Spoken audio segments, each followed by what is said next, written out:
believe, Mr. Speaker, sir, that some of the things that we have in this Constitution, government does not want to change. We also on this side don't want them changed. But there are also things there that should be changed. Now, we had the opportunity to be able to this. Mr. Speaker, sir, one of the things that we have had a good start. Leader of the opposition has written to the Prime Minister. We had a good meeting. And then what we tried to do is to try to maintain that sense of relationship between the two parties. This morning, I made sure that I went across to the government side and told them that we would vote no. Because I don't want to ambush them in Parliament. That is the interest of share, of talking about things face to face. And I think this is very important for us. Mr. Speaker, sir, one of the things that I'm always worried about is this. Three things, in my mind, are the things that we have to hold dear to in this country. One is the rule of law and order. Now, I've talked at length about that when we were talking about the suspension motion, and I will not go there again. That is very important, Mr. Speaker, sir. I don't want to be yellow-carded on that note. Second thing, Mr. Speaker, sir. Second thing, which I think is very, very critical for us, in this country is strong institutions. And over the past few decades, from 87 onwards, our institutions have suffered. And when you lose the integrity of institutions, the impact is going to be generational. We've seen the impact on the military, how it has become fragmented. The institution of the civil service. Civil service now, we treat it sometimes like a political thing. You come in, you bring it in. It should be on its own. It should stand there, immaterial of who is in power. And these other things that we have, independent, we heard all these things going on about FICAC and so forth.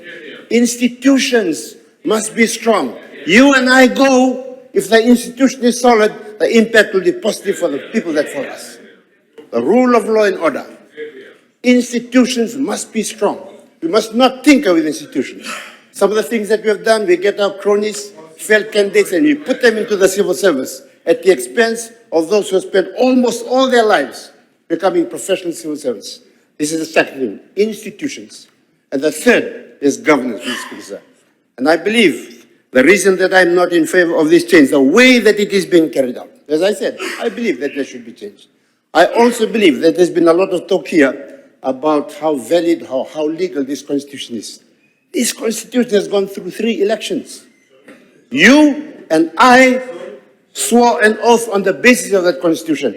That shows that it's become a valid document. All of us are here because of this constitution. You keep talking about it, there's nothing happened. It is there. We are all here because of this constitution. And that shows that it's become a living document that governs it. Yes, it has its imperfections. Yes, it has its imperfections. It's our job to be able to address that in a manner in which we can both live with. And I believe that's the way forward.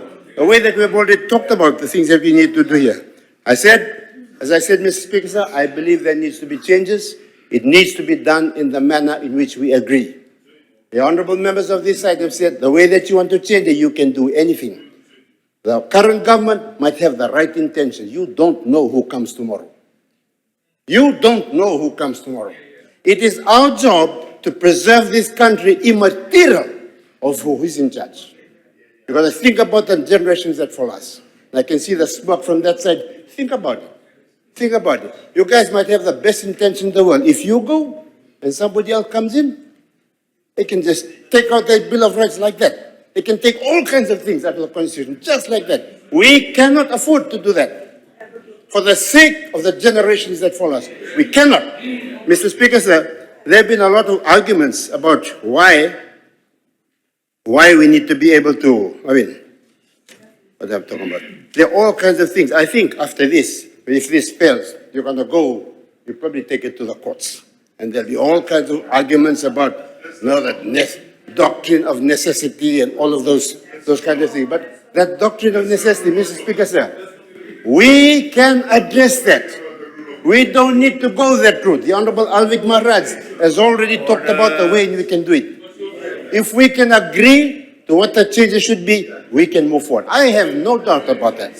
I have no doubt that we can get a 75% or 100% here, and we together can go out to the public and get them to agree through a referendum on what needs to be changed in this country, Mr. Speaker. The idea that this constitution is unamendable, I do not agree. It is amendable. It can be amended. if we work together in the manner that I've talked about, in the spirit of true partisanship. I don't think that this constitution is an example of constitutional dictatorship. It is not. There's avenues there for it to be changed. But the problem is, you guys see a big mountain and you don't want to climb it. Together we can climb it. If you try to climb it on your own, you might not, but together we can.